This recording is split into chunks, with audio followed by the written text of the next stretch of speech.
सिद्धेभ्यः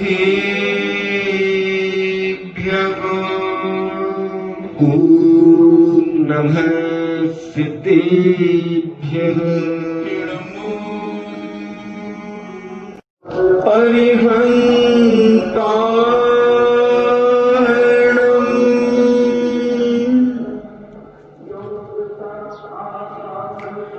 इणमो सिद्धाणं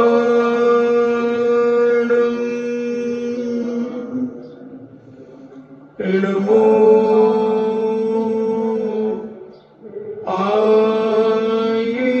आयर्याणं नमो आयर्याणं इणमो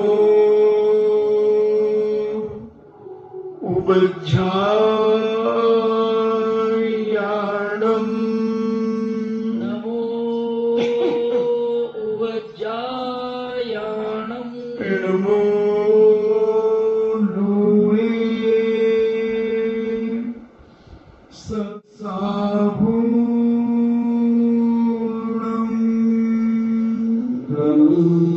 लूये पंच परमेश्वरी भगवान की जय। अहिंसामय वीतराग विश्व धर्म की जय। देवादिदेव खजानाथ चिंतामणि घोर उपसर्ग विजेता श्री पार्श्वनाथ भगवान की जय। देवादिदेव 1008 शासन नायक बाल ब्रह्मचारी भगवान महावीर स्वामी की जय। परम पूजनी आचार्य श्रोमणि गुरुवर श्री कुंद कुंद महामुनिराज की जय। परम पूजनी आचार्य श्रोमणि गुरुवर श्री विद्यासागर जी महामुनिराज की जय। परम पूजनी निर्व्यापक श्रवण मुनि श्री सुधा सागर जी महाराज की जय। परम पूजनी 3,9 करोड़ महामुनिराजों की जय। तपोदय अतिशय क्षेत्र की जय। परम पूज्य श्री लक्ष्मी गंभीर सागर जी महाराज की जय। इच्छा इच्छा चर्चा चल रही है 16 कारण भावनाओं की। 16 कारण भावनाएं हमारे जीवन को तीर्थंकर पद दिलाती है। हमारी आत्मा मोक्ष तो सभी लोग जाते हैं, जा रहे हैं। 6 महीने 8 समय में 608 जीव मोक्ष चले जाते हैं पूरे 2.5 द्वीप के अंदर से। अभी भरत क्षेत्र में पंचम काल चल रहा है, ऐरावत क्षेत्र में पंचम काल चल रहा है, मगर विदेश क्षेत्र की जो 160 नगरियां हैं, 32 नगरियों की 160 उपनगरियां हो जाती है, नगरी हो जाती है। वहां से आज भी 6 महीने 8 समय में 608 पूज्य मुनिवर बनकर के और मोक्ष को प्राप्त हो जाते हैं। ये नियम है कि 6 महीने 8 समय में 608 जीव पूरे 2.5 द्वीप में जो कर्म भूमियां हैं, इन कर्म भूमियों से मोक्ष चाहिए। मगर अभी केवल भरत क्षेत्र व ऐरावत क्षेत्र में दुखमा सुखमा काल जो होता है, उस काल से और विदेश क्षेत्र में सदा काल मोक्ष का रास्ता खुला हुआ है। कालों की व्यवस्थाएं मूलतः 2 काल होते हैं, उत्सर्पणी और अवसर्पणी। फिर इनके 6 भेद होते हैं। सुषमा सुषमा जो 4 कोड़ा कोड़ी सागर का होता है, सुषमा 3 कोड़ा कोड़ी सागर का होता है, सुषमा दुखमा 2 कोड़ा कोड़ी सागर का होता है, और दुखमा सुषमा ये 1 कोड़ा कोड़ी में 42,000 वर्ष कम, और पंचम काल जिसे हम दुखमा काल कहते हैं ये 21,000 वर्ष का होता है। फिर अति दुखमा काल जिसे हम भाषा में छठा काल कहते हैं वह भी 21,000 वर्ष का होता है। ऐसे ये सभी काल मिलाकर 10 कोड़ा कोड़ी हो जाते हैं, और 20 कोड़ा कोड़ी का एक कल्प काल माना जाता है। तो उस सर्पणी और अवसर्पणी काल को जब हम मिला देते हैं तो 20 कोड़ा कोड़ी सागर इनकी सीमा हो जाती है। तो हमेशा पंचम काल और छठे काल में और प्रथम द्वितीय और तृतीय काल में मोक्ष नहीं जाते, भरत क्षेत्र और ऐरावत क्षेत्र। मगर हुंडा सर्पणी काल जब आता है, जो अभी वर्तमान में हुंडा सर्पणी काल चल रहा, तो इसमें कुछ विचित्र घटनाएं घटती हैं। जैसे तीर्थंकर का तृतीय काल में ही जन्म हो जाना, क्योंकि कर्म भूमि में जन्म होता है। मगर जब जघन्य भोग भूमि चलती है, उसके 84 लाख पूर्व समय शेष रहता है, तब तीर्थंकर का जन्म हो जाता है। तीर्थंकर की पुत्रियां होना, चक्रवर्ती को कामदेव से हारना, ऐसी कुछ विचित्र घटनाएं जो हुंडा और सर्पणी काल दोष में होती हैं। 563 साल का महापुरुष तृतीय काल में हो गए, और अभी जो बाद में दुखमा सुखमा काल आया उसमें 58 महापुरुष हुए, क्योंकि 5 तृतीय काल में हो।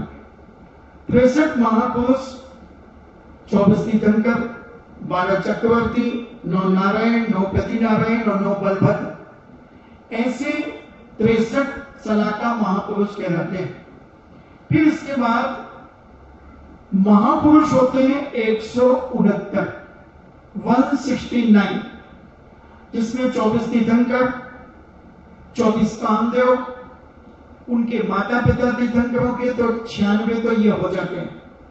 फिर उसके बाद 12 चक्रवर्ती, 11 रुद्र, 9 नारायण, 9 प्रतिनारायण, 12 चक्रवर्ती, 9 नारद, 14 कुलकर, ऐसे ये सब मिलाकर के 169 महापुरुष होते हैं, 169। ये जो नारद, रुद्र, ये जो होते हैं, ये हुंडा और सर्पणी काल दोष के कारण होते हैं, बाकी सदा काल नहीं होते। मगर हुंडा और सर्पणी काल कब आता है? तो असंख्या 24 निकल जाने के बाद एक बार हुंडा और सर्पणी काल आता है, जिस काल में इस प्रकार की घटनाएं घटती हैं। तीर्थंकरों पर भी उपसर्ग होता है।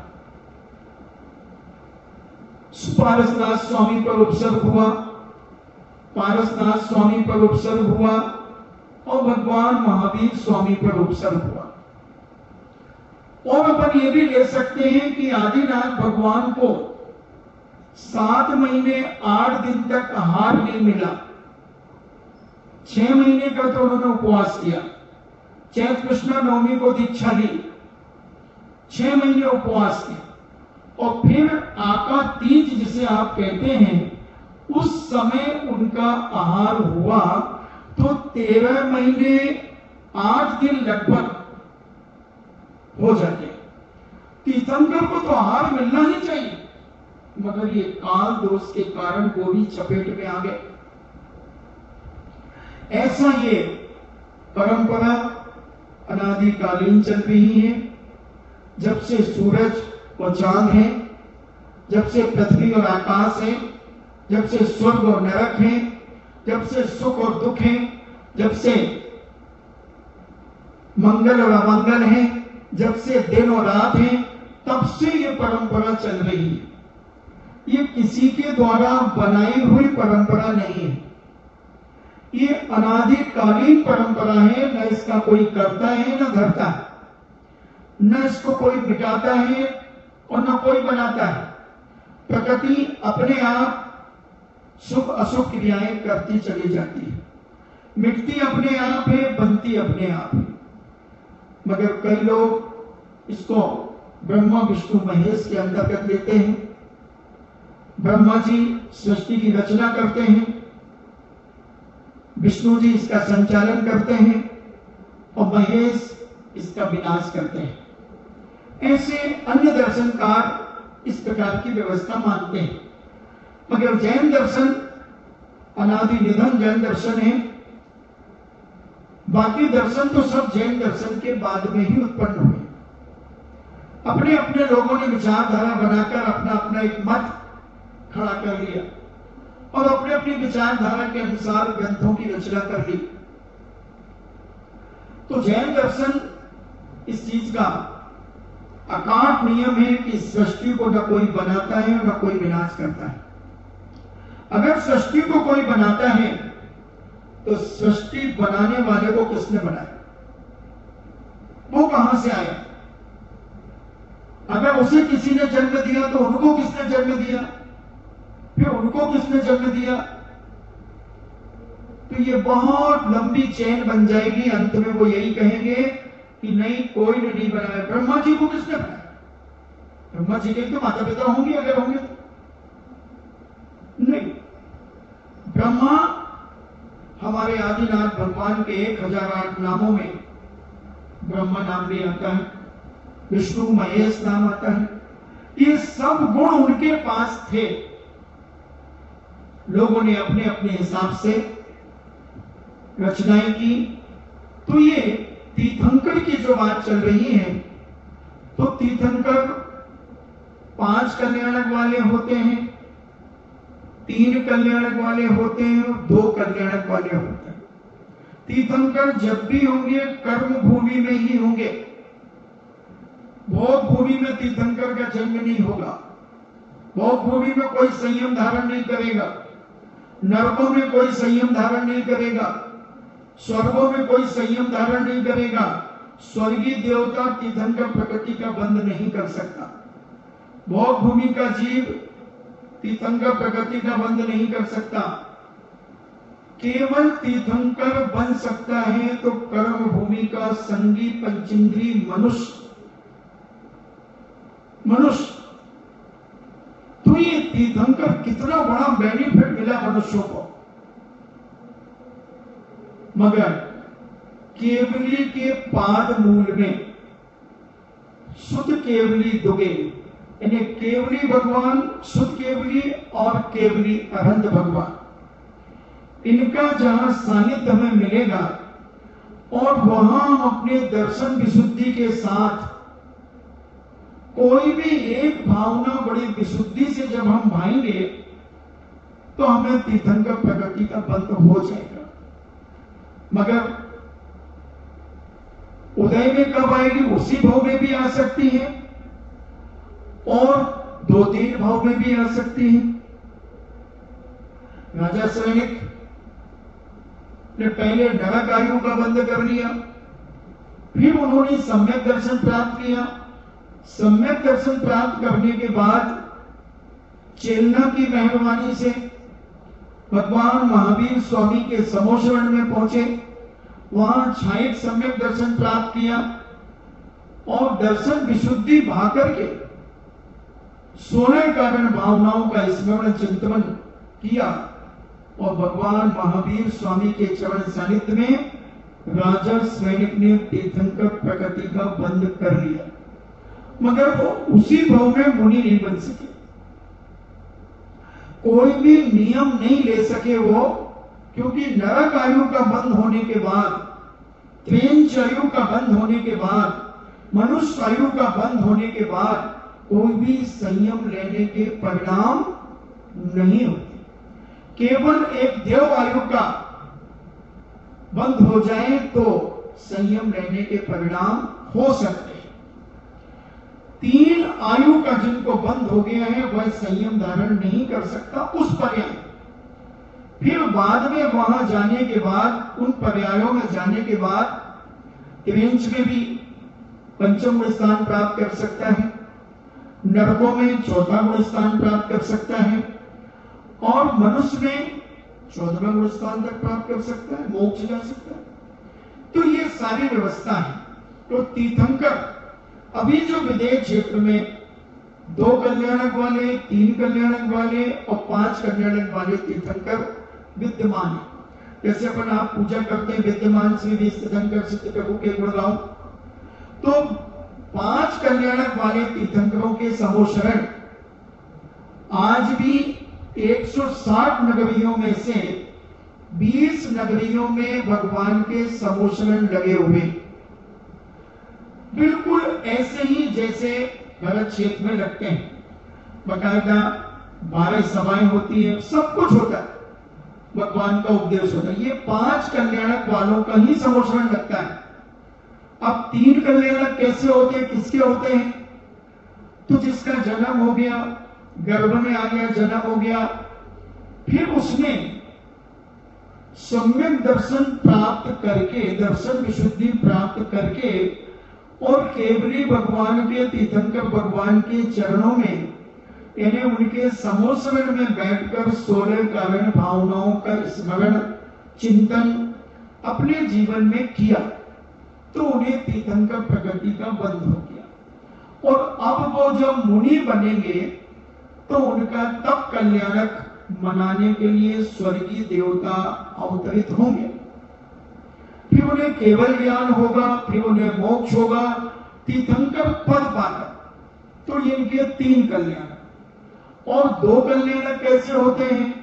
2 कल्याणक ऐसे होते हैं कि जिन्होंने जन्म ले लिया, गर्भ में आ गए, जन्म ले लिया, दीक्षा भी ले ली, और मुनि बनने के बाद उन्होंने 16 कारण भावनाओं का चिंतन किया, और 16 कारण भावना 4थे गुण स्थान से लेकर 8वें गुण स्थान के उपांत समय तक 16 कारण भावना भाई जा सकती है, इन्हें चिंतन किया जा सकता है, भावनाओं के विचार किए जा सकते हैं। तो जिन्होंने 6ठे गुण स्थान में, 7वें गुण स्थान में, ध्यान अवस्था आदि में अगर ये कर लिया, तो उन्हें तीर्थंकर प्रगति का बंध हो गया, क्योंकि तीर्थंकर प्रगति पुण्य प्रगति है। और उस प्रगति को बंद करके उन्होंने फिर केवल ज्ञान प्राप्त किया, और उसके बाद मोक्ष चले गए। तो ये उनके 2 कल्याणक वाले तीर्थंकर, 3 कल्याणक वाले तीर्थंकर और 5 कल्याणक वाले तीर्थंकर। अब सामान्य मुनि भी मोक्ष जाते हैं, उन्हें भी केवल ज्ञान होता है, अपनी आयु पूर्ण करके, केवल ज्ञान प्राप्त करके आयु पूर्ण करके मोक्ष चले जाते हैं। तो ये केवली कहलाते हैं। तो ऐसे 7 प्रकार के केवली होते हैं। अंतःगत केवली होते हैं, मूक केवली होते हैं, उपसर्ग केवली होते हैं, भोग उपसर्ग केवली होते हैं, ऐसे सामान्य केवली होते हैं, तीर्थंकर केवली होते हैं। तो ऐसे 7 प्रकार के केवली होते हैं, और ये नियम से मोक्ष जाते हैं। मगर समोशरण जो लगेगा वो तीर्थंकर केवली का ही लगेगा। अनंत कहो, सर्वज्ञ कहो, केवली कहो, ये सब एक ही बात है। तो मोक्ष तो मुनि बनकर के सभी जाते हैं, मगर विशिष्ट पद पाकर के जो मोक्ष जाता है तो उनका शासन चलता है। जैसे भरत क्षेत्र में आदिनाथ भगवान ने जब दीक्षा ली और केवल ज्ञान हुआ, तब भगवान आदिनाथ का शासन चालू हो गया। और जब तक अजितनाथ भगवान को केवल ज्ञान प्राप्त नहीं हुआ, तब तक अजितनाथ भगवान ऋषभनाथ जी का शासन चलता रहा। फिर अजितनाथ जी को मोक्ष हो गया, संभवनाथ जी को जब तक केवल ज्ञान नहीं हुआ, तब तक अजितनाथ जी का शासन चलता रहा। फिर जैसे अभी अपन लास्ट में देखें कि भगवान महावीर स्वामी का शासन नायक अपन कहते हैं, शासन नायक भगवान महावीर स्वामी। तो भगवान महावीर स्वामी का शासन चल रहा है, और कब तक चलेगा?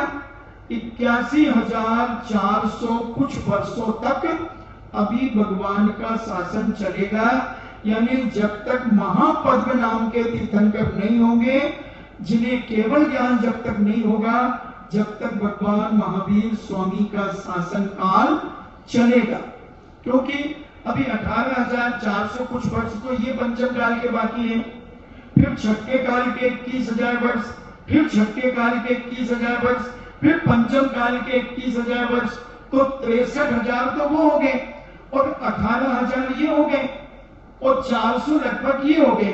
तो अभी 81,400 वर्ष तक लगभग भगवान महावीर स्वामी का शासन चलेगा। फिर इसके बाद महापद्मक महाराज जो राजा स्वेनिक अभी नरकों में हैं और वो वहां से निकल करके प्रथम तीर्थंकर बनेंगे महापद्मनाभ, जिनकी ऊंचाई 7 हाथ की होगी और उनका सारा वर्णन अपन स्वेनिक चरित्र के माध्यम से जान सकते हैं। तो ऐसा ये हमने तीर्थंकर कहां कहां कैसे कैसे होते हैं सब कुछ आज तुम्हें पुनः बताया। तो इस तीर्थंकर प्रकृति का बंद करने के लिए उन्होंने आहार दान, औषध दान, उपकरण दान और बसतिका दान, बसतिका दान करने से भी तीर्थंकर प्रकृति का बंध बनता है। अब बसतिका क्या होती है? जहां साधु संत रुकते हैं उसको बसतिका कहते हैं, संतों की शाला कहते हैं, श्वेतांबरों में उपाश्रय कहते हैं। जहां श्वेतांबर साधु रुकते हैं उसको उपासना भी कहते हैं, उपाश्रय भी कहते हैं। तो श्वेतांबरों ने अपनी बात अलग रखी, हमारे यहाँ बसतिका कहलाती है, जहां साधु संत चातुर्मास में रुकते हैं, शीतकालीन में रुकते हैं, गर्मी में रुकते हैं। तो जहां जहां रुकते उसको बसतिका कहते हैं। वो गृहस्थों के काम नहीं आती। तो वो जो बसतिका बना करके और साधुओं के ठहरने की जो व्यवस्था बनाते हैं उस दान से भी तीर्थंकर प्रगति का बंद होता है।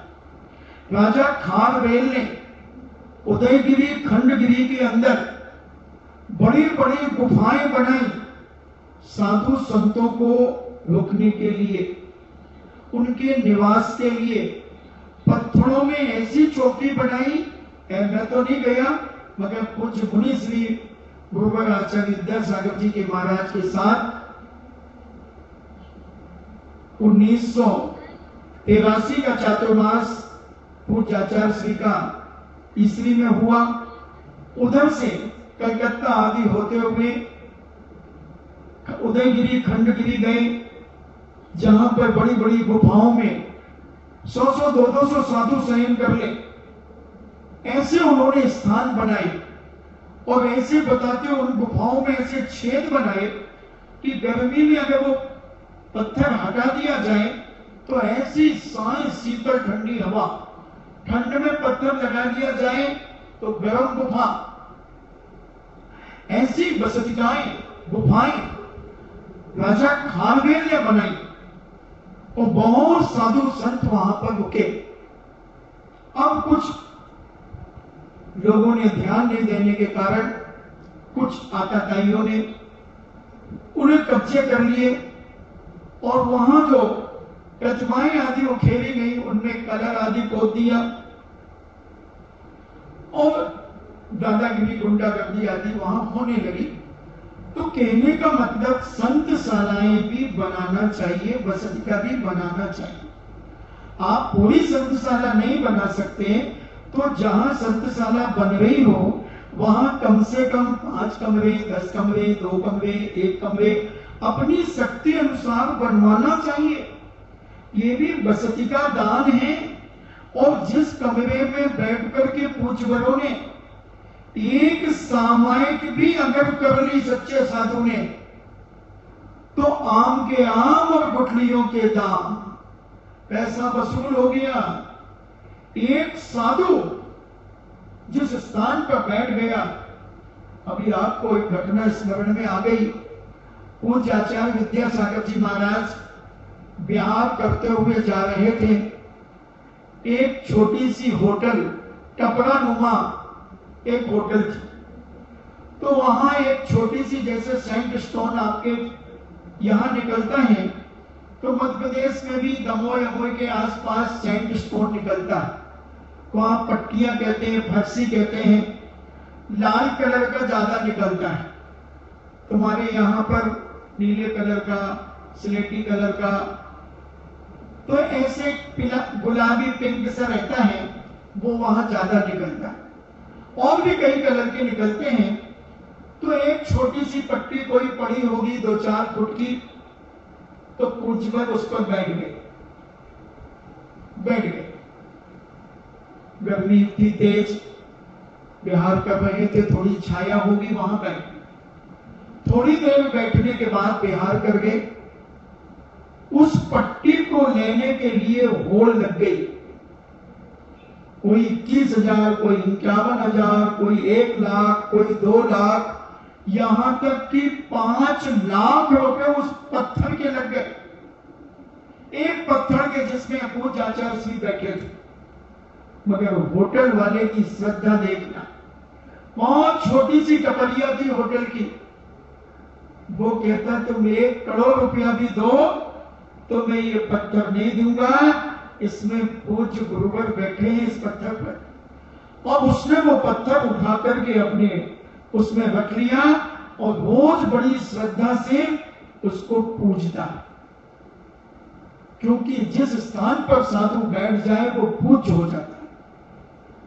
जैसे भगवान की वेदी पर भगवान बैठ गए तो वेदी भी पूज्य हो गई भगवान के साथ में। उसी प्रकार अरे वेदी छोड़ो, हमारे यहाँ 9 देवता में चैत्यालय भी आता है। आप जब मंदिर में प्रवेश करते हैं तो देवी पर आप 3 बार जय देव जय देव जय देव निस्सई निस्सई कहते हैं। तो चैत्यालय को आप नमस्कार करें, भगवान तो वहां बैठे, तो वो मंदिर पूरा का पूरा पूज्य हो गया, भगवान वहां बैठे। उसी प्रकार वो पत्थर पूज्य हो गया। इसलिए जिस तखत पर साधु संत बैठे उस तखत पर कभी साधुओं को नहीं बैठना चाहिए, नहीं बैठना चाहिए। कम से कम अभी बताते अशोकनगर में जब महाराज जी का चातुर्मास हुआ था तो कोई व्यक्ति कई दिन तक उस तखत को नमस्कार करने आता था।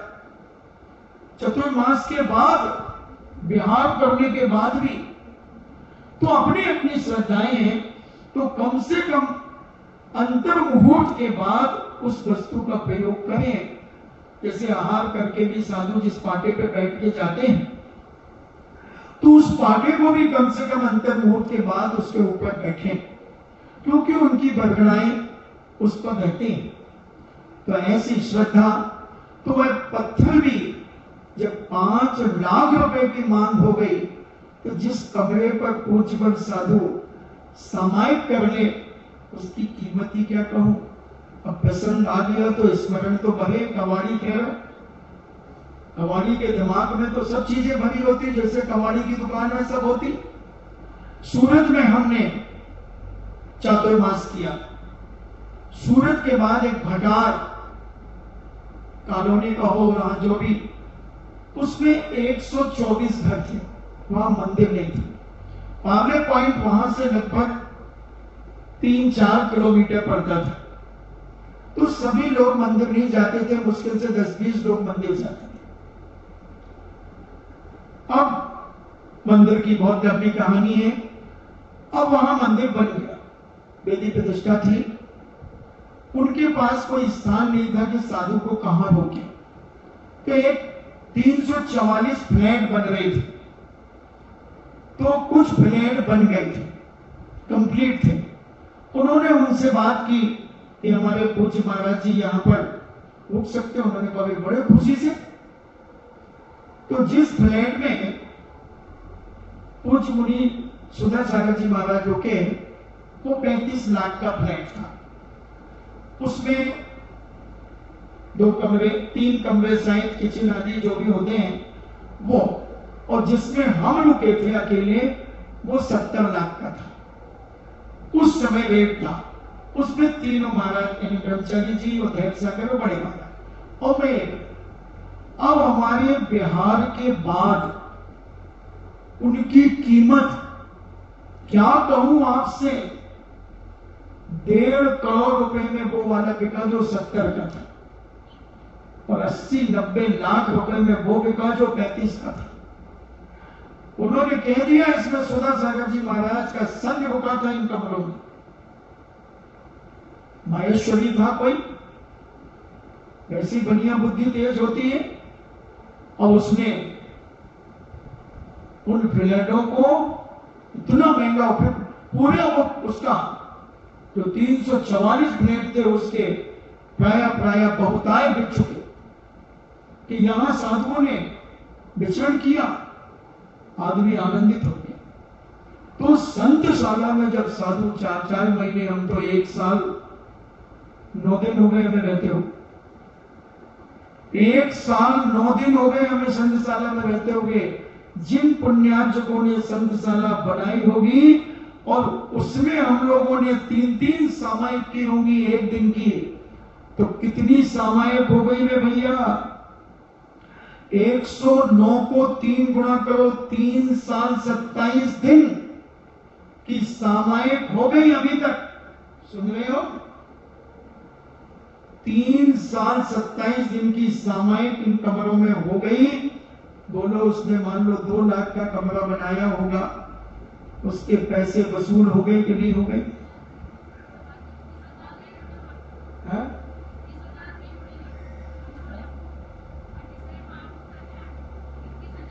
ले 21,000 में यूं निकल गया,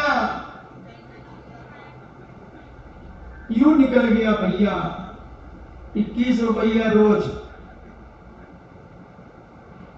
21 रुपया रोज पड़ा, ऐसा पुण्य बोलो कितना कमा लिया। ऐसा विवेक जागना चाहिए। संतशाला में भी अपनी चंचला लक्ष्मी का सदुपयोग करना चाहिए। ये भी तीर्थंकर प्रकृति के बंध में कारण है बंधुओं। ऐसा देखें अपन, आज आवास दान कहो, बसतिका दान कहो, उसके संबंध में भी एक कथा अपन सुनेंगे। मालव देश के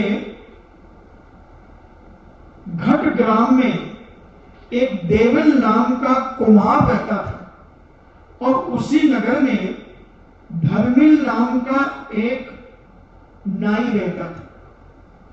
एक कुम्हार था और एक नाई था। मालवा देश अपन जिसे कहते हैं, उसी मालवा देश में घट नाम के ग्राम में, घट नाम का एक छोटा गांव तहसील होगा, और वहां पर देविल नाम का एक कुम्हार और धमिल नाम का एक नाई, दोनों बहुत अच्छे घनिष्ठ मित्र थे। दोनों में बड़ी मित्रता थी।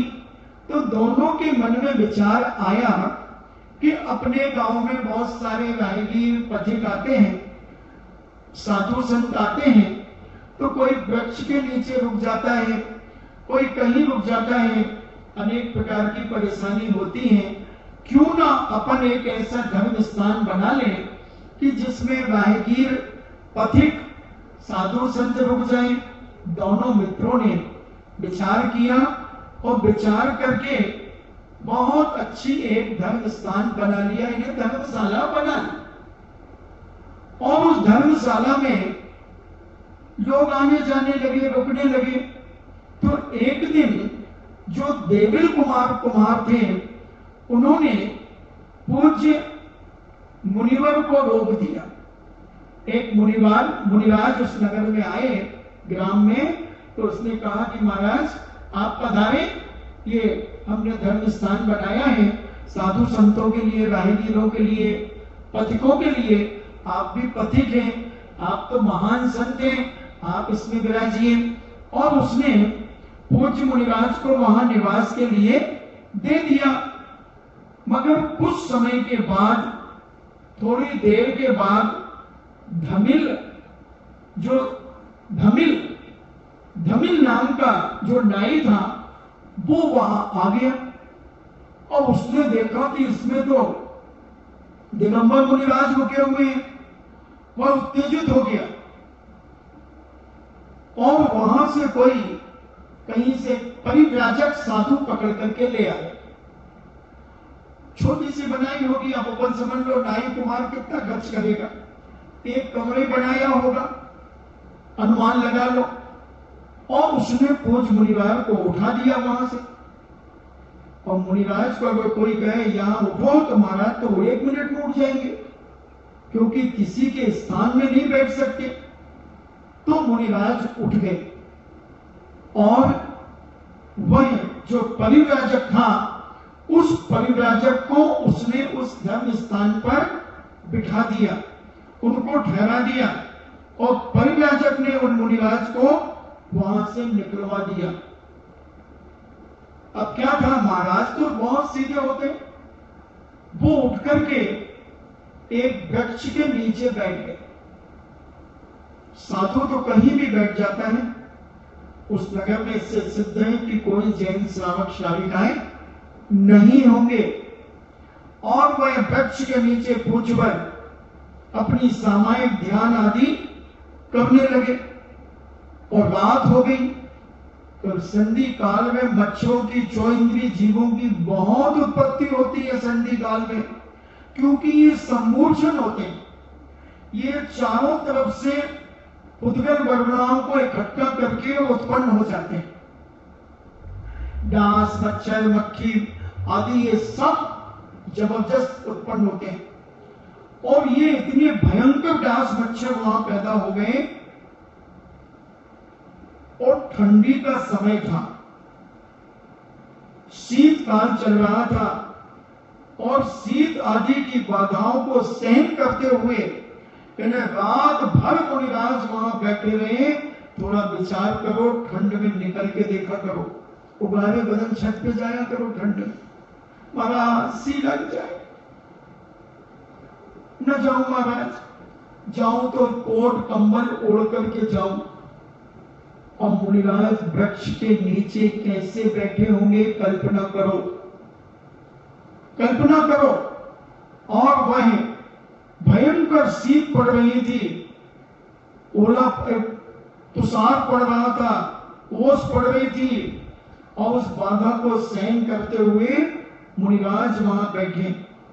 और जब प्रातः काल हुआ, सूर्योदय हुआ, ऐसा प्रातः काल होने, प्रातः काल ऐसा करने से, प्रातः काल जब हुआ तो देवल ने जब देखा कि अरे महाराज तो पेड़ के नीचे बैठे हैं, ये क्या तमाशा है। मैंने भी पैसा दिया था, उसने भी पैसा दिया था, फिर उसने महाराज को निकाला कैसे, निकाला कैसे। और वह देविल और धर्मिल दोनों परस्पर भिड़ गए, दोनों में गाली गलौच होने लगी। तूने मेरे साधु को क्यों निकाला? वो कहता अच्छा निकाला, मेरे साधु आ गए थे। तो तेरे साधु पहले आए थे कि मेरे साधु पहले आए थे? मैंने पहले साधु को बिठाया, तू उसी में बिठा देता, तूने उनको उठाया क्यों, हटाया क्यों? और खूब वाक युद्ध हुआ और फिर हाथापाई हो गई। हाथ पैर इतने चले कि दोनों लड़ते लड़ते मर गए। और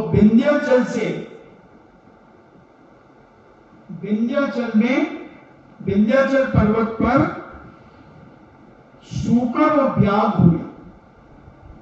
सूकर और ब्याग, सूकर कौन हुआ? देविल। और जो धर्मिल था वह हो गया ब्याग। तो ब्याग तो शक्तिशाली होता है, सूकर उतना शक्तिशाली नहीं होता। तो ये विंध्याचल पर्वत वाले जंगलों में, पहाड़ियों में ये दोनों मर करके पैदा हो गए। अब धीरे धीरे बड़े हो गए। और जब बड़े हो गए तो जिस गुफा में वह सूकर रहता था, उसी गुफा में एक दिन समाधि गुप्त और तिगुप्त नाम के मुनिराज उस गुफा में बैठ गए। क्योंकि साधु तो जंगलों में रहते थे, अब वो गुफा खाली थी। सूकर अपने शिकार के लिए गया होगा, भोजन पाने के लिए। और दोनों पूज्य मुनिराज समाधि गुप्त और तिगुप्त नाम के दो मुनिराज वहां आकर के बैठ गए। क्योंकि गुफाएं आदि प्राकृतिक होती हैं, उसमें किसी की पूछने आदि की जरूरत नहीं होती। तो हमारे पूज्यवर दोनों मुनिराज उस गुफा में बैठ गए, ध्यान में बैठ गए। उन्हें देखकर देवल का जीव जो सूकर हुआ था उसे जाति स्मरण हो गया। सूकर के जीव को जाति स्मरण हो गया। जाति स्मरण का मतलब पहले का याद आ गया कि अरे हमने मुनिराज के लिए एक धर्म स्थान बनाया था और उसमें मुनिराज को बिठाया था, मगर मेरे दुष्ट मित्र ने, धर्मिल ने उनको निकाल करके परिव्राजक को बिठा दिया था। ये वही मुनिराज है। अहो भाग्य, जिस गुफा में मैं रहता हूं आज वो गुफा पवित्र हो गई। मुनिराज बैठ गए और दोनों मुनिराज उस गुफा में ठहरे हुए थे और उसने जाति स्मरण से सब कुछ धर्म स्मरण यानी जाति स्मरण किया और सूंघ कर स्मरण करके धर्म स्मरण, फिर मुनिराज ने उसे उपदेश दिया। तो उस सुअर ने धर्म श्रवण किया, यानी गुरुदेव के उपदेश सुना, प्रवचन सुना, धर्मोपदेश सुना सूकर ने, और उसे सुनकर के व्रत ग्रहण कर लिए, व्रती हो गया। उसी समय मनुष्यों की गंध पाकर, मनुष्य के शरीर की गंध होती है, और वह व्याघ्र वहीं आसपास कहीं घूम रहा होगा और वो आ गया। मुनिराजों की गंध सूंघ करके वह आ गया और उस गंध को सूंघकर उन मुनिराज को खाने के लिए वहां आ पहुंचा। सूकर उन मुनियों की रक्षा के निमित्त गुफा के बाहर चौकीदार बनकर के बैठा था, जैसे द्वारपाल खड़ा होता है कि किसकी हिम्मत है कोई आकर के तो देखे, क्योंकि उसे मालूम था जंगल है और जंगल में अनेक अनेक खूंखार सिंह व्याघ्र आदि विचरण करते हैं, रात को शिकार के लिए निकलते हैं। तो मुनिराज तो निहत्ते हैं, बीतरागी हैं, और वो व्रती हो गया था। तो उसने चौकीदारी करने के लिए गुफा के बाहर बैठ गया और उस व्याघ्र ने पता कर लिया कि कहीं मनुष्य यहां आसपास है। अब वो व्याघ्र की आंखें बड़ी चमकती है रात को, और वो घूमते घामते उस गुफा के पास आ गए और गुफा के पास आकर के उन्होंने देखा कि मुनिराज यहां बैठे हैं, मगर सूकर को बाहर बैठे देखा। सुअर ने अपनी भाषा में कहा, खबरदार अगर आगे पढ़े तो। व्याघ्र कहता है मेरा तो भोजन है, मैं भोजन करूंगा। सूकर कहता है जब तक मेरे घट में प्राण है तो मैंने हाथ नहीं लगा सकते। और फिर उनकी बहस हुई। बहस होते होते दोनों में गुत्थम गुत्था हो गए। दोनों में परस्पर ऐसा युद्ध हुआ। सूकर मुनियों की रक्षा के अभिप्राय से लड़ रहा था और व्याघ्र मुनिराज को मारने के लिए खाने की दृष्टि से लड़ रहा था। दोनों के इंटेंशन समझना, दोनों का लक्ष्य समझना, और दोनों में ऐसा भयंकर युद्ध हुआ। शेर ने पंजा मारा तो सूकर ने अपना नुकीला दांत मार दिया और दोनों का ऐसा युद्ध हुआ, ऐसा घमासान युद्ध हुआ कि दोनों मरण को प्राप्त हो गए। और इसलिए मरकर जो सूकर था वह सौधर्म स्वर्ग में महाविद्धि को धारण करने वाला देव हुआ। सौधर्म स्वर्ग में जो पहला स्वर्ग है, सौधर्म स्वर्ग, उसमें जाकर के वो सूकर ने जन्म लिया और महाविद्धियों से युक्त सौधर्म स्वर्ग में देव पद धारण किया, और जो व्याग था वह भी मरा।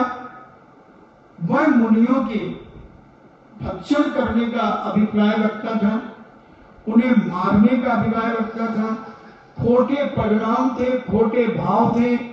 उस कारण से वह मर करके नरक गया। यह बसतिका दान का फल है। अब आप विचार करें अपने जीवन में कि एक बसतिका दान करने के लिए जगह साधु को अपने साथ ले नहीं जाता। बसतिका तो यही रहती है। अब कितने साधु आकर के चातुर्मास करेंगे? जब से अभी 2000 से हम तुम्हारे यहां आ रहे हैं, 2000 में तो शायद हम यहां इन फ्लैटों में रुके थे। कहां को फ्लैट? जहां मैनेजर साहब वगैरह रहते हैं, इधर पीछे, हाँ, जहां भी हो उन फ्लैटों में रुके थे। फिर उसके बाद जब 2002 में आए तो ये आदि संतशाला बन गई थी। तो 2002 में हमने इसमें चातुर्मास किया। फिर उसके बाद किसका चतुर्मास हुआ? विशालमती का, विज्ञानमती का, और भी हुआ। फिर अभी अपन चलो प्रणब सागर जी का, अभिजल सागर जी का, और कल्याण सागर जी का, और वो सारे चिदानंद सागर भी आए थे बताते। अच्छा, वो गांव कभी तो आए होंगे क्षेत्र पे, तुम कमरों में तो रुके होंगे, 1 दिन 2 दिन, 1 घंटा 2 घंटा। विशुद्धमती आर्यका आई होगी, पहले आए। कनक नंदी महाराज साहब आए होंगे, वो भी पहले आए। तो चलो, और जितने भी आए, रुके कि नहीं? तो ये संतशाला बनी एक बार, मगर कितने साधु अनेक बार। विनीत सागर, चंद्र सागर भी आए बताते, वो भी 2-4-10 दिन तो रुके होंगे। 2 घंटे रुके, एक सामायिक कर जाए, क्या फर्क पड़ता है भोले जी? एक कमरे की कीमत बता रहा हूं, आम के आम और गुठलियों के दाम, गुठलियों के दाम। ऐसी संतशाला का निर्माण, ये बसती का दान भी तीर्थंकर प्रकृति के बंध के कारण है। एक कारण समझना बात को, तुम्हारा एक एक पैसा वसूल होता है। और मैं तो कहता हूं ये बीज है, बीज कुछ मुनि श्री सदाचार्य कहते हैं, इसको खर्च में कभी मत डालना दान को। ये बीज है, जैसे गेहूं तुम फेंकते हो, 1 बोरा गेहूं तुमने खेत में डाला तो कम से कम 20 बोरा, 20 बोरा पैदा होते हैं 1 बोरे से। उसी प्रकार इस दान के माध्यम से तुमने जो बसती का दान, आहार दान, औषधि दान, उपकरण दान, शास्त्र दान, पिच्छी दान आदि जो भी साधु के उपयोग की चीज दी, अनुपयोग की मत दे देना।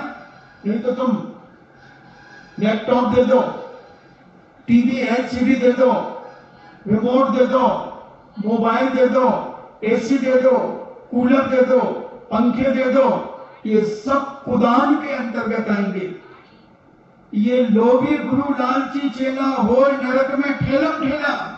वहां WWF होगा जो ऐसी चीजें देगा साधु को। साधु को वही चीज दी जाती है जो उनके उपयोग में हो, और ज्यादा महंगी नहीं देना। सोने का पेन मत देना, 2 रुपया का यूज एंड थ्रो वाला पेन देना। क्या करना है? 1 5 रुपए की पेंसिल दे देना, ज्यादा कुछ नहीं चाहिए। कॉपी दे देना अगर लिखने पढ़ने वाला हो तो।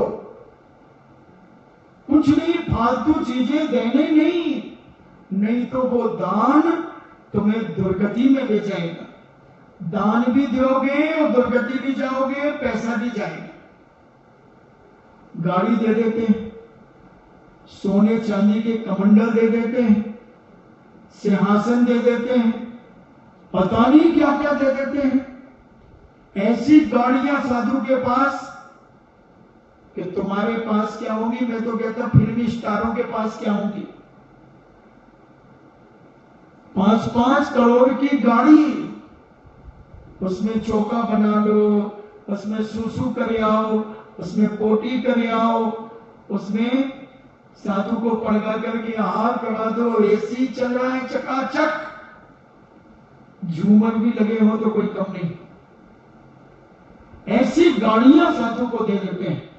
ये दान नहीं है बंधु, ये पाप है, ये दुर्गति में ले जाने के कारण है, ये विनाश के कारण। इनसे तीर्थंकर प्रगति का बंध नहीं होगा, इनसे तीतर प्रगति का बंध होगा। तीतर बनेगा तीतर, तीर्थंकर नहीं बनेगा। साधुओं को गाड़ियां देना, पता नहीं क्या क्या देते हैं। आप सब जानते हैं कि तुमने क्या क्या दे दिया है, इसलिए सारे भारत के लोग सुने साधु को क्या देना और क्या नहीं देना, इसका विवेक होना बहुत जरूरी। और अगर ये विवेक नहीं रहा तो तुम विवेकहीन माने जाओगे और तुम दाता नहीं माने जाओगे, तुम दाता पने से भ्रष्ट माने जाओगे। क्योंकि दाता के 7 गुण हैं, उसमें विवेक गुण है, विवेक गुण है।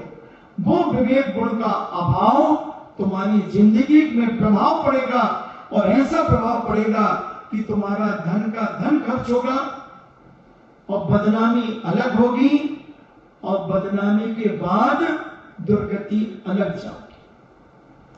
पूछ चल रही अभी साधुओं से, ये मोबाइल तुम्हें किसने दिया, ये किसने दिया। 25-25 मोबाइल, इतनी पेन ड्राइव, हार्ड डिस्क, क्या क्या नहीं निकल रहा। सीबीआई जांच कर रही, ये किसने दिया, इसमें किस किस के नंबर हैं। अब श्रावक भी फंस रहे हैं, उनको भी बुलाया जाएगा। इसलिए शास्त्र दे दो ना साधु को, आ जाए सीबीआई का बाप आ जाए, शास्त्र दिया हमने तो दिया, ये दिया, बोलो क्या करना है। नहीं नहीं नहीं, और दीजिए, आप तो और दीजिए। इसलिए दान क्या देना, भोजन में भी क्या देना, क्या देना भोजन में, भक्ष देना कि अभक्ष देना।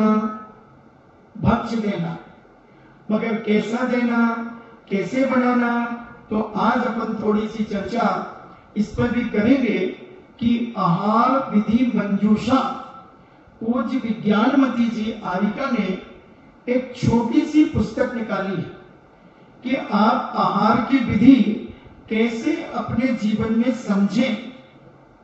और ये अभी 2015 में उन्होंने इसको नेवामल जब पहुंची थी पूज्य आचार्य जी के पास, लगभग 5 वर्षों के बाद पूज्य आचार्य जी के दर्शन जब उन्हें मिले, तो दर्शन पाते ही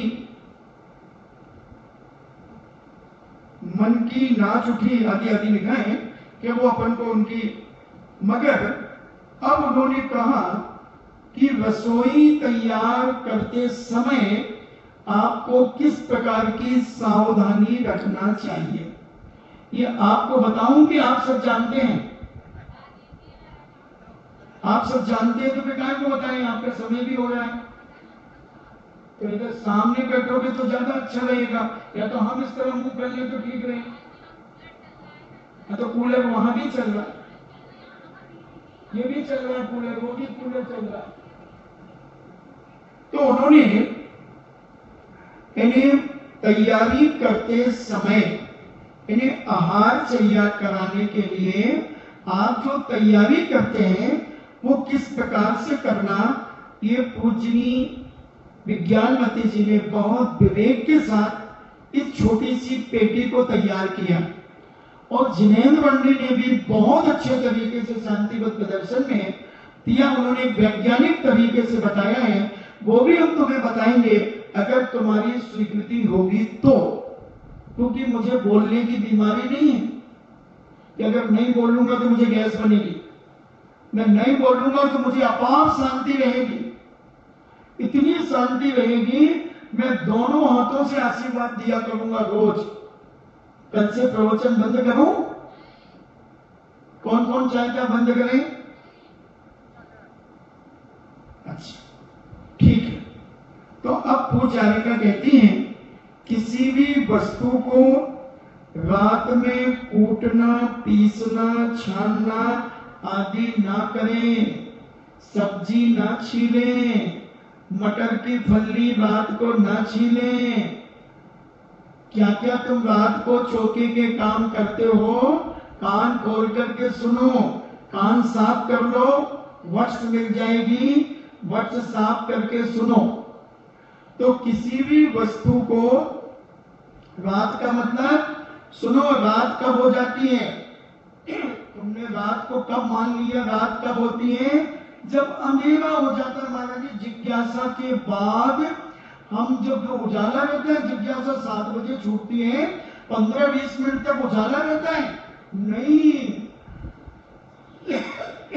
रात कब से शुरू हो गई? सूर्य अस्त के 48 मिनट पहले जिनका रात्रि भोजन त्याग है, तो वो सूर्य अस्त के 48 मिनट पहले भोजन पानी कर ले तो उसका रात्रि भोजन त्याग माना जाएगा। अगर उसके बाद करते हो तो रात्रि भोजन त्यागी नहीं हो। नहीं महाराज, पानी तो भोजन तो 6 बजे कर लेते हैं।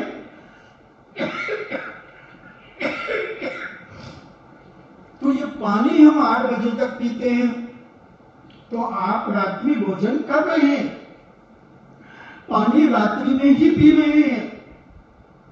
और वैष्णो दर्शन के मार्कंडेय ऋषि ने मार्कंडेय पुराण के अंदर लिखा कि सूर्य अस्त के बाद जो भोजन करता है वो मांस खाता है, और जो पानी पीता है वो खून पीता है। प्रमाण जिसको देखना हो मैं उसे दिखा दूंगा, और नहीं तो यहां पढ़ के और सुना दूंगा। तो ये विचार करें, रात्रि में भले 2 चीजें कम बनाओ, 4 चीजें कम बनाओ, मत बनाओ 40 चीजें। दाल रोटी खाओ, प्रभु के गुण गाओ। दुनिया के घटर पटर बनाने में तुम्हें रात को भी करना पड़ता है, और सवेरे 5 बजे से जुट जाते हैं। लगे रहो मुन्नी भाई, ये बहुत गलत तरीका है, बहुत गलत है। तो रात्रि में किसी भी प्रकार का, यानी सूर्य अस्त के पहले पहले तो आप जो कुछ करना कर लें, उसके बाद कूटना, पीटना, छानना, फाड़ना, जो भी इन्हें चौके संबंधी कोई कार्य नहीं करना चाहिए। दूसरा पॉइंट,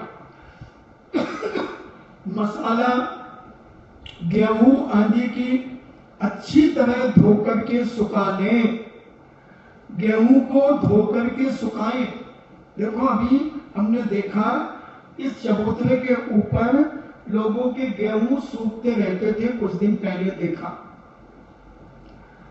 अब वो परिवार कौन थे मैं नहीं कह सकता, मगर अनुमान से जरूर कह सकता हूं कि जरूर कोई विवेकशील परिवार होगा। तुम तो पानी से पहुंच करके रख लेते हो, वो बिल्कुल गलत है।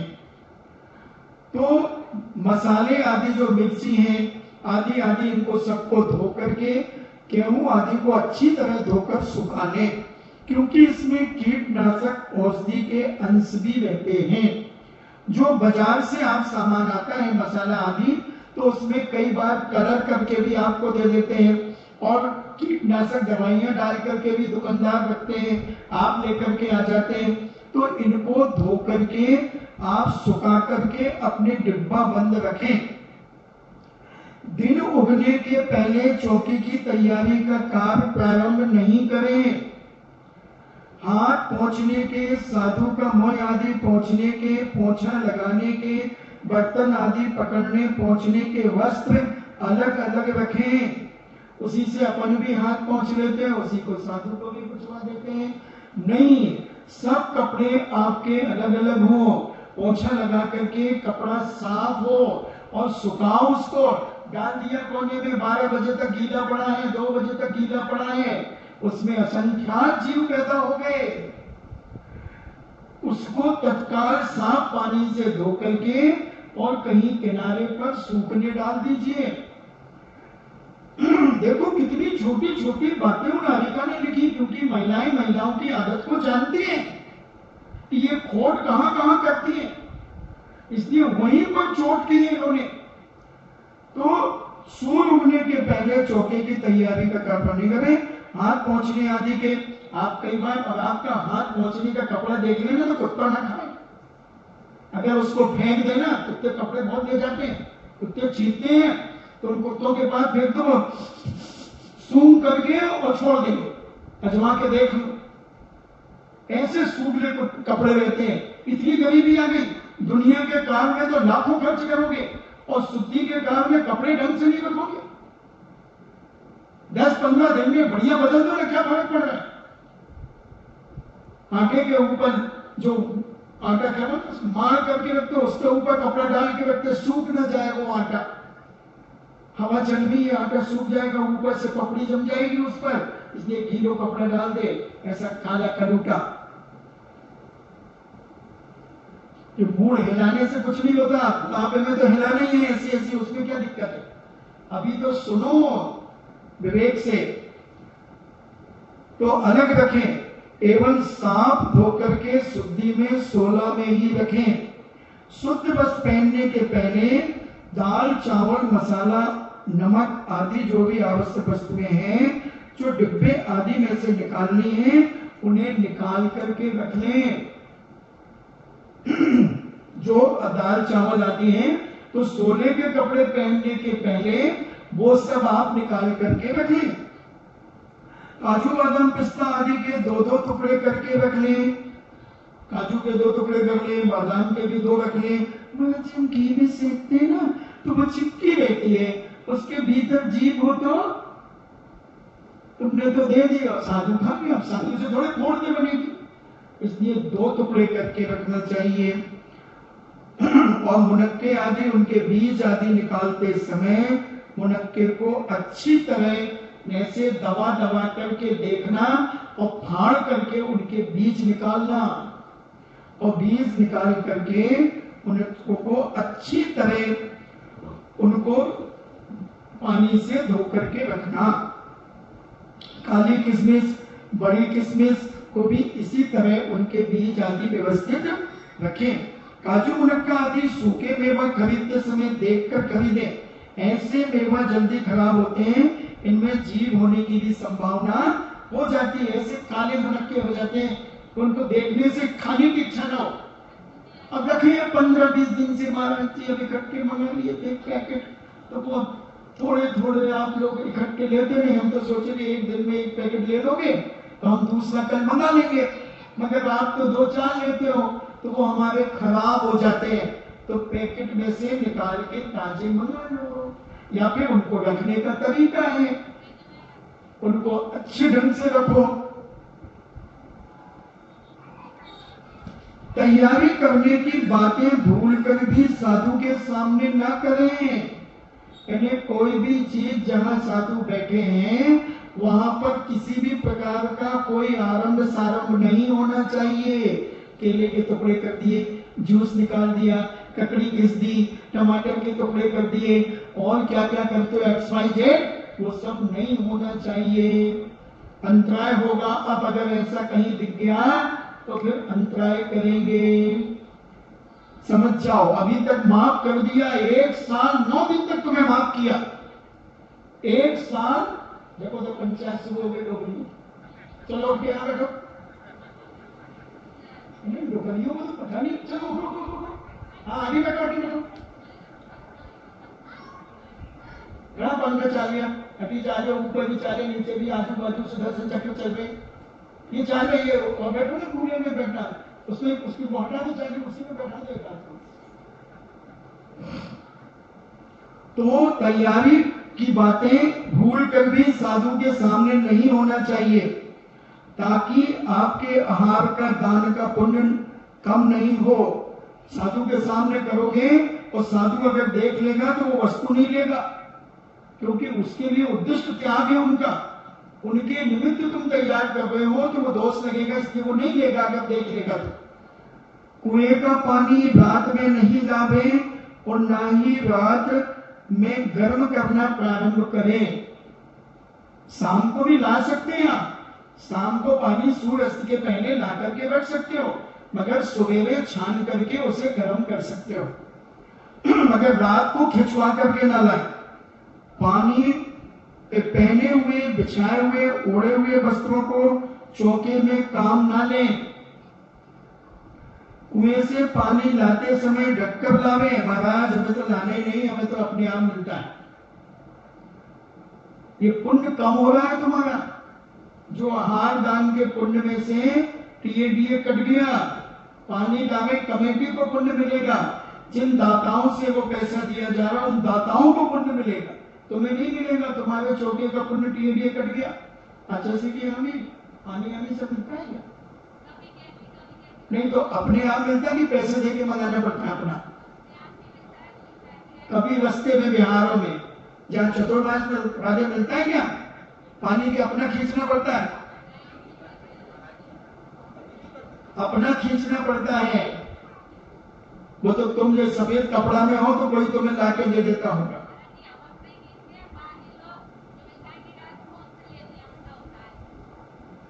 अभी सब बता रहे हैं। तो पानी कुएं से लाते समय ढककर लावे, छन्ने को छने पानी से धोकर जीवानी उसी कुएं में पहुंचाएं। हमने पानी छानने की पूरी विधि आप लोगों को पहले बताई थी कि किस प्रकार से पानी छानना, और जीवानी प्रत्येक चौके वाले को अपना पानी छान करके गर्म कर लेते हैं। तो वो जीवानी बाल्टी में रख करके, या जो बर्तन आपके रहते हैं उनको धो, तो वो एक बर्तन में सब चौके वालों से जीवानी इकट्ठी करेंगे और वहां कड़े की बाल्टी से जीवानी कुएं में डालेंगे। क्योंकि जहां का पानी वहीं के जीव वहीं जाना चाहिए। अगर आप यहाँ वहां फेंक देते हैं तो वो असंख्यात जीव की हत्या करने का पाप आपको लगता है। तभी तो पूरा पुण्य, मैं सोचता हूँ आहार दान का इतना चमत्कार लिखा है शास्त्रों में, और हमारे श्रावक इतनी मेहनत से चौका लगाते हैं, फिर इन्हें पुण्य क्यों नहीं मिल रहा? फिर पता चला कि इनकी किस्मत तो बहुत तेज है, मगर उसमें एक छोटा सा छेद है। उस छेद के कारण ये ब्रेक खो देते हैं। तो ये सारी समस्याओं को समझें। कुएं से पानी ढक करके लावे और उसकी जीवानी यथावत पहुंचावे। जहां भोजन बनाना है और आहार करवाना है, वहां की छत आवश्यक देखें, दीवारें जरूर देखें, उनमें जाले न लगे हों, मकड़ी के जाले आदि न लगे हों, क्योंकि उसमें कीड़े मकोड़े होंगे और साधु की अगर अंजुली में गिर गया तो अंतराय करेगा, और आपके भोजन में गिर गया तो वो विषाक्त हो जाएगा भोजन। तो साधु बीमार हो सकता है, आप भी बीमार हो सकते हैं। इसलिए ये 3 सेट के कमरे बहुत अच्छे हैं, उधर बनाओ और इधर कराओ। और वो तो तुम्हारे इधर के तो केवली भगवान ही जानता क्या है। तो ये आवश्यक देखें, क्योंकि उस जाले में कीड़े मकोड़े, मधुमक्खी, मक्खियां आदि भी फंस जाती हैं, छिपकलियां भी दीवारों पर चलती रहती हैं। यदि 3 चद्दर खप्पर लकड़ी की कच्ची छत है तो उसमें चंदोवा आवश्यक लगावे। अगर कच्चा है, पुराने हिसाब से है, तो उसमें अगर पक्का लेंटर है या 3 चद्दर है तो भी कपड़ा लगाएं। तो सोने का एक बार कपड़ा बांध दो, कपड़े तो बहुत हैं, 2-4 धोतियां जोड़ जाड़ करके और अपने लगा दो। कोई जरूरी थोड़ी कि हम वेलवेट का ही लगाएं, साधारण लगा लो। पानी का छन्ना नया लावें अथवा चौके का छन्ना अलग रखें, उससे ही पानी छाने। वो भी साफ सुथरा होना चाहिए, रोज अच्छा उसे धोना चाहिए। जैसे अपने रोज कपड़े चकाचक बदलते हो ना, ऐसे छन्ना भी चकाचक होना चाहिए। साधु की परंपरा अनुसार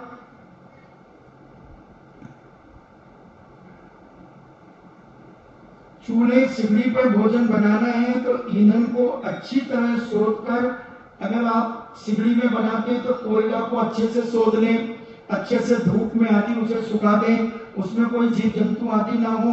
लकड़ी से अगर आप कुछ करते हैं तो लकड़ी में घुन आदि कीड़े मकोड़े होते हैं, उनको भी ढको करके हिला करके और धूप में सुखाएं, फिर अब तो लकड़ी का काम नहीं होता। हाँ, मगर उसके लिए बता दे, तो चूल्हे को भी बता दे तुम्हारे गैस के चूल्हे को, कि गैस का चूल्हा अगर मैं देख लू ना तो उस पे कितना गंदा तुम्हारा भोजन पड़ा रहता है। दाल उबल गई, चूल्हे पे गिर गई, चावल उबल गया, और भी खिचड़ी, और भी कुछ दूध उबल गया, उस पे आ गया, कितने दिन में साफ करते हो वो चूल्हा? हाँ, रोज करके ऐसी पोता सा लगा लिया बस। अच्छा साफ करना चाहिए। देखो, जितनी शुद्धि होगी उतनी विशुद्धि होगी और उतनी ही सिद्धि तुम्हारे पास होगी। बहुत सफाई करो, मेहनत करो, पुण्य मिलता है मेहनत करने से। अच्छा साफ कपड़े गीला करके पूरा उसके अंदर वो जो क्या बोलते हैं उसका, वो बर्नर रनर रहता है, उसके वहां पूरा ऊपर नीचे, क्योंकि थोड़ा सा चाशनी की एक बूंद रह गई और मान लो उस पर असंख्यात चींटियां रात को आ गई और तुम सवेरे गए और तुमने लाइटर उठाया और पुट कर दिया, वो जल गया, वो सारी चींटी मकोड़े मर गए। इसलिए उनको अच्छा कपड़ा डाल करके साफ करो, कहीं कोई मिठास रस का कोई बूंद बांध ना पड़ जाए, पूरी अच्छी सफाई करो। चौका ऐसा दिखना चाहिए कि चौके में भोजन करने वाले का मन 2 रोटी खाने गया था, 8 रोटी फटकार जाए और पता ही ना चले तुम्हें, और तुम कहो कि महाराज जी हमें तो पता ही नहीं चला, ये देखो रिद्धि हो गई, हमारा तो खूब अतिशय हो गया और आपने भी अच्छे से आहार कर लिया। तो जब ऐसी शुद्धि होगी तब ये सब चीजें प्राप्त होती है। अच्छा पोछा लगाकर साफ सुथरा बर्तन, अब वो दिख रहे वो सूखले बर्तन, क्या बोलते उनको, काम किए हुए बर्तन पड़े हैं, मक्खियां भिनभिना रही हैं, उनको भी साफ करके रखो, कम से कम एक बार धो करके तो रख दो। एक क्या बोलते हैं उसको, कुकर के ऊपर एक कढ़ाई पड़ी है, कढ़ाई पे 2 चम्मचे पड़ी है, फिर उधर एक बाल्टी पड़ी है उल्टी, जैसे बाल्टी को उल्टी हो गई हो वो पड़ी है, और दरवाजा अलग खुला है, अब उधर से नजर तो पड़ ही जाए। और वैसी लंबी सागर की एक आंख और एक कान सारे भारत में घूमता है। अब महाराज जी गर्मी के हिसाब से तो खोलना पड़े, तो खोलना पड़े तो फिर उनको भी धोना पड़े। कम से कम पानी से एक बार उन्हें धो दो और धो करके साइड में रख दो या बाहर रख दो, धो करके एक बार। या फिर विवेकशील आदमी, इतनी बड़ी बड़ी टोकरियां आती हैं लकड़ी की भी और लोहे की भी आती हैं, उनमें गिलास अलग फंसते हैं, चम्मचे अलग डलती हैं और बर्तन आदि सब उसमें भर करके एक ऐसा पिंजरा जैसे साइड में बाहर रख दो। अब उस पे कपड़ा डाल दो। विवेक, दाता के 7 गुण में विवेक। तो फिर इसके बाद में आपको क्या करना है, ये हो गया, पड़गाहन के पहले अष्टजप की थाली तैयार कर ले एवं ढक करके रख दे। नहीं तो महाराज ये तुम अपनी अष्टजप की थाली देने चली, महाराज आ गए जल्दी, और दौड़ करके गई और धड़ाम से करके टुकड़ी मिला ही नहीं पाई। आज तो बूढ़ी में मगर तो विश्वास ही नहीं था कि हमारा बड़ा महाराज आ जाए। वो तो 4 दिन पहले ही तो आया था महाराज, जो आज आ गया, अब मतलब बना ही नहीं पाई। दे दे भाई, वो तो गिर गई, तो कमर में लग गई, घुटना में लग गई। हाँ लो अम्मा जी, हमारे यहाँ तो नहीं आएगा अभी। नहीं मरे ही कटे आया था तो पुनाया, अब ले गई, मैं डुकरिया गिर गई, बताओ। और इतने में साधु आ रहा था और डुकरिया गिर गई तो साधु लौट गए। अब क्या करोगे? यूजलेस डुकरियों का तो काम ही नहीं है, यूजलेस नहीं चाहिए, क्योंकि उनके बस की बात है। ये सिर खोल करके क्या चौके में काम करती है। अब बाल चंद जी ऐसे आते हैं, जीप चंद आ जाए, बाल चंद आ जाए, क्योंकि बाल उनके ढके ही नहीं रहते। मैं तो कई बार देख लेता हूं, कई बार लौट करके ऐसे समय से उधर से निकलता हूं और एक नजर डालता हूं तो ये खुला सिर, ये गई बिल्कुल पनाल, जैसे वो मुक्तागिर की पनाल गिरती ना ऐसी। और जब कौन सी तुम्हारे पास में कौन सा क्षेत्र है, मैनाल, उसमें भी पनाल गिरती है, ऐसे इनका पल्ला का पनाल गिरता है। नहीं, बहुत अशुद्धि है। और फिर थोड़ी देर में ढाक ले, फिर अटे पहुंच ले, और सच बताना कौन हाथ धोता है, और फिर उसी काम में लग जाते हैं। तुम्हारे पेट का पसीना, तुम्हारे सिर की गंदगी और ऐसे कई बार खुजला लेती है सूगड़ी, और उसके बाद ना हाथ धोना ना कुछ करना, और चपड़ चपड़ इतना करते हैं, हे भगवान या अल्लाह, इतना हल्ला। हमने एक जगह एक चौके में मोबाइल रखवा दिया, उन्हें पता नहीं चौके वालों को, और काम चलता रहा चौके का। और जब उसके बाद वो मोबाइल मंगवा लिया पड़गान के पहले, और जब वो आहार के बाद आए धीरे से बच्चों से चालू करवा दिया। वो महिला जो मरी आवाज कैसे आई, कैसे आए, कैसे मुंह बोलू की, और तेरी दादी नानी बोली तुम मर के जिंदा हो गई क्या? इतना थूक उस भोजन में, क्या पुण्य मिलेगा तुम्हें? अशुद्ध भोजन करा रहे हो, झूठा करा रहे हो। तो ऐसा इन सब चीजों का ध्यान, इसलिए यूजलेस व्यक्ति सावधान, और ऐसे व्यवस्थित शुद्धिपूर्वक अच्छे हाथ आदि धोकर, आज तो केवल अभी ये थोड़ी 2-3 पॉइंट हो गए, और नए बर्तनों को, अभी तो द्रव की बात, नए बर्तनों को थोड़ा सा गर्म करके उनकी चिट आदि निकालने। कई घरों में हम जब जाते हैं चौकों में तो उनमें चिट लगी रहती है, कटोरियां हैं, भगोनी है, जग है, वो चिट में गोंद लगी है, कप की गोंद बनाई, तो वो सब निकाल करके अच्छे गर्म पानी से धो करके और अग्नि पर रख करके उन्हें यूज करना चाहिए।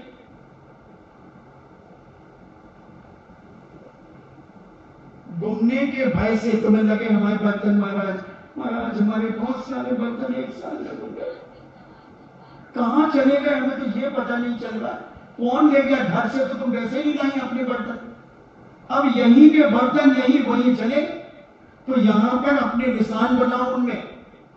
हम लोग जब अपना चौका ले जाते थे तो 2 बोरा बर्तन ले जाते थे और सब में नीचे कलर का निशान लगा देते थे, जिसमें कोई के यहाँ जाए, अभी बर्तन तो कई डिजाइन के एक से भी होते हैं, भैया वो हमारा नहीं ये तो हमारा है, पहचाना, अच्छा हाँ ये लाल वाला तुम्हारा, ले जाओ भैया ले जाओ। तो अपने घर के बर्तन, मैं तो कहता हूं आप बुरा मत मानना, जो बिजौलिया के चौके हैं वो अपने घर से बर्तन मंगाए, वो कमेटी के क्यों है? कमेटी की व्यवस्था तो उनके लिए है जो बाहर के लोग आते हैं। बाहर के कितने लोग लेकर के आएंगे, क्योंकि पहले तो ट्रेनों में बसों में आते थे, अब अधिकतर अपनी गाड़ियों में आते, तो गाड़ी में बेचारे क्या क्या रखें। हम तो अपना कोयला तक ले जाते थे, सिगड़ी भी ले जाते थे, सब ले जाते थे उस समय 84-85 में। अब तुम तो चलो नवाब हो गए, स्टैंडर्ड के लोग हो, अब तुम्हें तो यही चाहिए, तो अपने घर से मंगाओ। घर में है कि नहीं बर्तन, कि यही मंदिर के बर्तन चलते हैं वहां पे भी घर में? हाँ महाराज इतने कंजूस थोड़ी है, तो अपने अपने घर के मंगा लो, क्योंकि बाहर के चौके वाले बेचारे कितना लाएंगे, उनको भी परेशानी होती है। तो वो विवेक अपन रखें। तो नए बर्तनों को अग्नि आदि पर रख लें, और फल सब्जी आदि को पॉलीथीन से निकालकर बांस की टोकरी आदि में बाहर ही रखें, ताकि वे सड़े नहीं, व्यर्थ में खराब नहीं हो गए। आज इतना ही, कल फिर आपके वस्त्रों के संबंध में बताऊंगा, और भी जो ध्यान में मेरे मन में भी आएगा। इसमें जो नहीं लिखा वो भी हम बताते जा रहे हैं, क्योंकि आप जितनी शुद्धि और विवेक से आहार देंगे, आहार बनाएंगे, उसका फल और साधु को साधना करने में बहुत आनंद आएगा। जब हम बड़ी शुद्धि विशुद्धि के चौके में चले जाते हैं और उस समय सामायिक से उठने का मन ही नहीं होता, 2-2, 4-4 घंटे हो जाते हैं, इच्छा ही नहीं होती, कई बार क्लास छोड़ देते हैं, सामायिक में बैठे रहते हैं। तो अपनी विशुद्धि अपने हाथ में, और आपकी विशुद्धि का फल साधु के शरीर और साधना में पड़ता है। आपने कितनी शुद्धि से आहार बनाया। अब उधर नावेली में एक चौके में जब भी जाते थे 5 घंटे के पहले से उठते ही नहीं थे समय से। मैंने बहुत अनुभव किया ऐसा क्यों होता है, अब क्या कहें। इसलिए अपने अपने चौके की खूब विशुद्धि बढ़ाओ, मन को इतना पवित्र रखो कि उसमें साधु के लिए भाव नहीं का जो खेल है, रोटी खिलाने अकेले से कुछ नहीं होता, भावना कितनी पवित्र है तुम्हारी, उसी से तीर्थंकर प्रकृति का बंद होना है। आहार तो खूब दे रहे हैं, देते रहेंगे, मगर अपने खुद अपने गरेबान में झांको। किसी को कहने की जरूरत नहीं है, अपना अपना खुद झांको कि हमारे कितने निर्मल परिणाम से हम आहार देते हैं। किसी से मत पूछो, ना किसी को बताओ, 5 मिनट यहां से जाने के बाद वहां जाओगे अगर तो गगन बिहारी जी के पास, तो वहां बैठ जाना और विचार करना कि सुबह से लेकर शाम तक जितनी देर हम हाथ चलिया करवाते हैं उसमें कितने परिणाम हमारे पवित्र रहते हैं। खोजना कितना उत्साह हमें रहता है चौका बनाने का, कितना आह्लाद रहता है। इन सब चीजों के माध्यम से पुण्य का बंद होता है। आज इतने, और जो ध्यान में कल आएगा तो मैं बताऊंगा। इन्हीं मंगल भावना के साथ जिनवाणी स्तुति, जिनवाणी के ज्ञान से सूझे लोगों लोग सो वाणी मस्तक धरो, सदा देत हूं धो नौवा न होगा।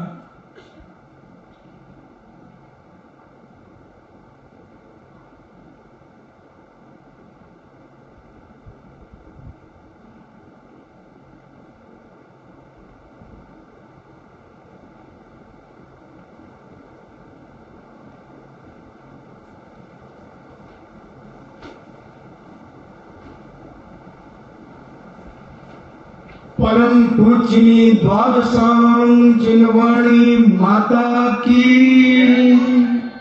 सुत देवता सुत देवता सुत देवता जैनम जेतु शासनम जैनम जेतु शासनम जैनम जेतु शासनम।